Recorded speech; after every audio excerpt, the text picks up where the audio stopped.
Well, Holly, thank you for sitting down with me outside of the OR. I mean, Absolutely. like, this is totally awesome for me and that you'd agree to do this, so I Yeah, appreciate it a no ton. problem. So, Holly Lanthrip is RN, BSN, CNOR.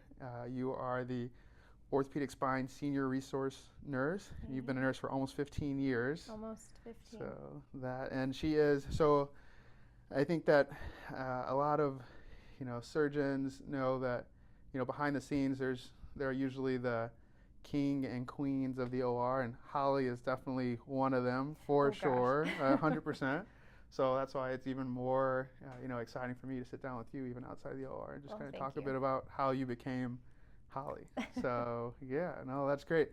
Would you mind just detailing or just talking about what a day is like for you? Yeah, absolutely. On spine days, we usually get to the room, even if I'm not scheduled to staff the room. In my role, I have to get there to make sure my reps are coming, our case cards are prepped, and all of the things are kind of set and ready. The room is ready to go. So we usually set up about an hour to an hour and a half before the actual surgery time, where the patient would come back to the room. So get clock in around 6:15 if it's a 7:30 case, and hit the ground running. So for you, when are you usually waking up in the morning? And for Well, I live a little over an hour away from here, so I am usually waking up at about 4:15, 4:30, and try and head out the door well before then, because we park and have to walk in quite a ways and stuff. So wow, yeah, yeah, no, that's yeah, it's a long day and driving yeah. all that. That's always impressive. So you're getting here, and how long? Like, so you're here, you are setting up. Obviously, that takes a ton of work. Are you ever? When do you first see people on their day of surgery? Um, I first see the patients honestly when we go over to check consents and speak with the family. And so it's about 20 minutes before we bring them back for surgery to make sure everything's in order, and kind of get a feel for how the kid is doing with anxiety, and just like if they're ready, kind of figure out what kind of things we're going to have to pull out of our hat to make them feel comfortable For sure. when they come back. So about 20 minutes beforehand. Yeah. No, I love that. I love the thought of, what we have to pull out of our hat to make kids feel comfortable. Yeah. I feel like when, obviously, kids have their parents and they are, obviously amazing. But when kids go back to the OR, I feel like they have like Yeah. 20 surrogate parents, right? Everyone Yes. sees their kids in the kid that's down in the Absolutely. OR, and For like sure.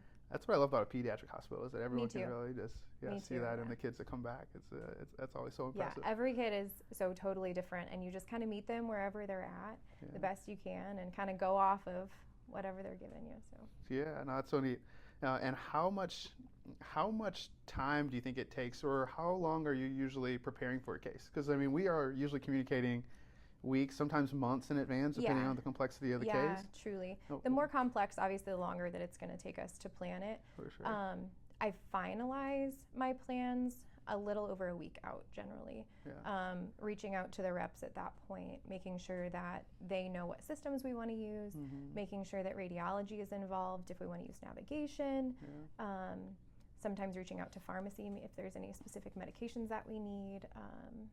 Looking into the patient's history to see if we need any special blood accommodations, if there's For some sure, sort yeah. of antibody situations that we need to be aware of. So Absolutely. lots of moving parts with lots of different Yeah. departments. The neuromonitoring techs as well. Neuromonitoring I techs, feel like you yeah. coordinate all these Yeah. separate teams that, Yeah, I mean, we orthotics all and come prosthetics together. lab. Absolutely. All Yeah. different connections and networks. Yeah, that that's insane. I yeah. mean, yeah, you are really coordinating teams of people Yeah, to make sure it's surgery so much is fun. safe. It's like a really cool puzzle that you have to make sure fits on the game day. 100%. Yeah, I can feel that, and it's so much nicer to be part of a team when you have such a puzzle master like Holly. I mean, definitely when you get a text from Holly or a call, it's like, okay, we need to we need to sit down and talk about stuff to make sure stuff's squared Do you away. take a deep breath before you answer? No, I love it. I love it because it's like of course I'm checking all the or dotting the i's, crossing the t's, but having someone like you that's also doing the same. And I mean, this goes for all, I feel like all the nurses Yeah, that we're truly. working with. It's Yeah. just everybody cares a ton. Yeah. And I feel like that's true for I mean, not only this hospital system, I feel like, most hospital systems around the country, I mean, Yeah. everybody, I think, is bringing that same kind of energy when Absolutely. they're taking care of kids with complex medical needs. For sure. So, that's pretty neat. Do you have any sort of routine that you have, especially on complex cases? I mean, I know that you're always locked in, but you're like Yeah. especially like, I mean, we Yeah. just did that complex case, a week or so ago. Mm-hmm. You could just tell when it's just like a whole nother level. I mean, everybody is, really locked in. I could tell you, kind of you're bringing that too, but. Night before, before I leave, I make sure that the case cart is what it needs to be. I check in with our CPD staff that sterilize the instruments to make sure that they are aware that we need backups for things, because we take sterility very seriously, and so we want to make sure we have everything in order for that. I make sure that like the room is set up so that it takes less time in the morning for us to maybe organize the bed a little bit, and making sure that it's all kind of in place so we can walk in and really put all of our focus onto pulling all of the supplies that we need and opening and checking for sterility and getting the patient back there in time. So I kind of pre-plan that kind of stuff. Yeah. So that day of, it's just we hit the ground running. Yeah. I think it's hard for, I mean, I can definitely tell as a surgeon that's, been in multiple different systems, and you can definitely tell when all those things are already ironed out. I mean, I think it takes a lot of stress off a lot of other people that are part of the system too, when you have someone who's, using that much detail or paying attention with that much detail. It's awesome. So that's great. I wonder if families can, I know they meet you for 20 minutes, but maybe you feel like you've known them for longer because you are preparing for their cases for so long, and like we talk about stuff for so many days and weeks beforehand that sometimes it's maybe I bet a bit challenging. I know that we meet the families for months. Beforehand. I think that's one of the unique positions as an OR nurse is that really family communication, especially in pediatric care, is the parents give you their child and trust that you're going to treat them as if they were your own child. And so making sure that you can find a way to make an instant connection with them to give them the feeling that you are going to be that for them is really hard to kind of figure out how to do. And so the phone calls throughout the surgeries are really important, making sure we're keeping them up to date. We have cool technology that we can use to send them pictures, all kinds of stuff that's really neat to be able to do now. So that is pretty neat. That is pretty neat. And just from kind of being around and seeing how the system works, like it takes a lot to get to where you are. I mean, position of leadership, position.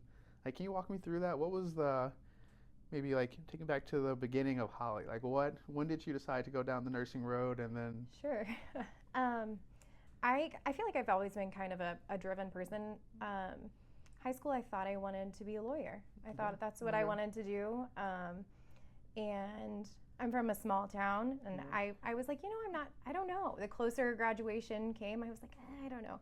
So my junior year, I saved up my babysitting money and went to a nursing assistant program for a few weeks during the summer.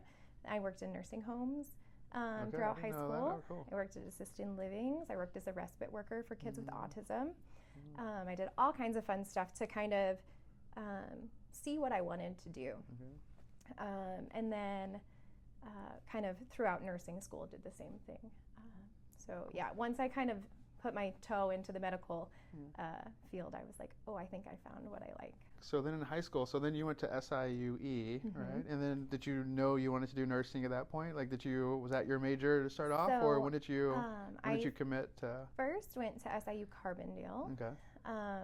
And was on track to do physician assistant, and then decided that I wanted more hands-on care right out of school, and thought that then if I liked that, then I could potentially, go on to be a nurse practitioner. So they're pretty similar in their roles. So I thought that would be a way for me to kind of dive right in and get some more things under my belt before if I wanted to move on to the nurse practitioner role. So awesome. Then I transferred after my freshman year to SIU Edwardsville, and that's where I completed my nursing. Awesome. Yeah. And then, so once you complete your nursing, like they typically don't or it's hard to get into the OR right out of nursing school, right? So what was that path? Like, how did you? So when I graduated, they were still in the nursing lounge at our nursing school, the little pull tabs on the papers of like, call this number if you want to try this. And it was Shriners Hospital for Children here in St. Oh, Louis. no way. Okay. So I applied for a summer internship with them in the OR.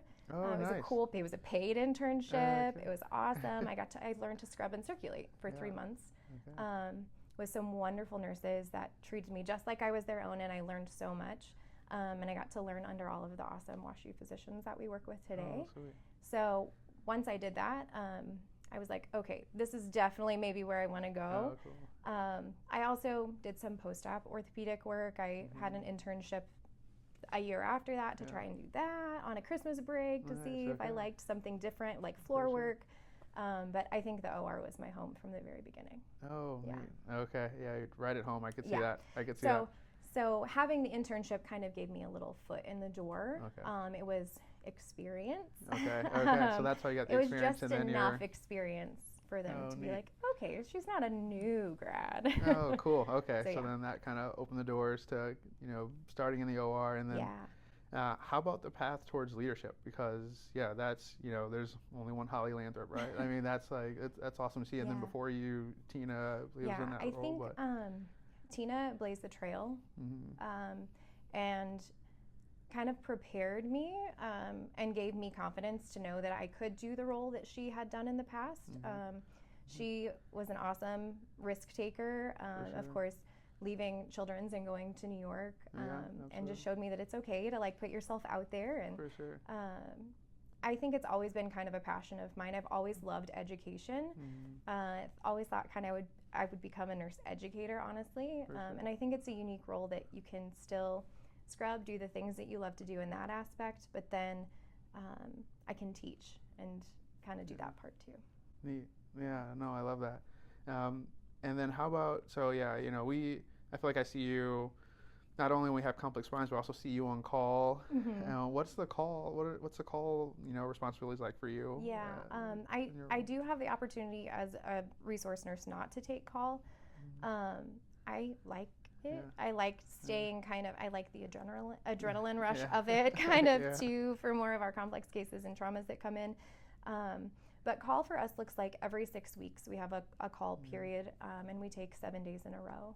Awesome. Every 6 Wow. weeks, and then one Nice, yeah. holiday week a Busy. year. Cool. Yeah. No, that's It's really cool. that's really busy. Yeah. So great. And did you always know spine? As far as like, how did you? I knew orthopedics from the Yeah. beginning. Yeah. I really, really enjoyed orthopedics from the beginning.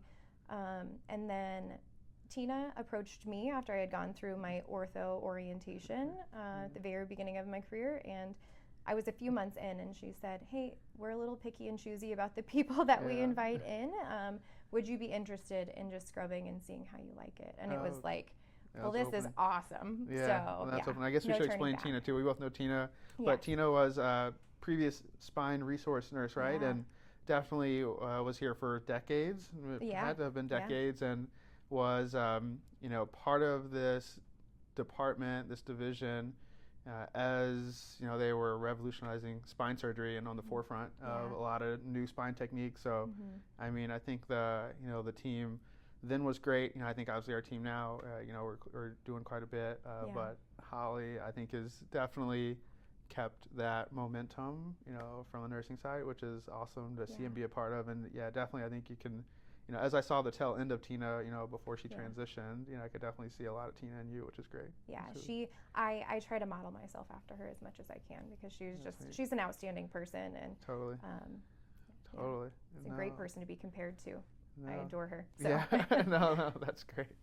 Well, that's great, Holly. Well, I know that we talked a bit about how you see people when they go to OR. We talked a little bit about how you got to where you are, which is obviously at the mountaintop. But do you have any as we kind of wrap up this interview a bit? Do you have any? What was the best advice you've gotten? Do you think?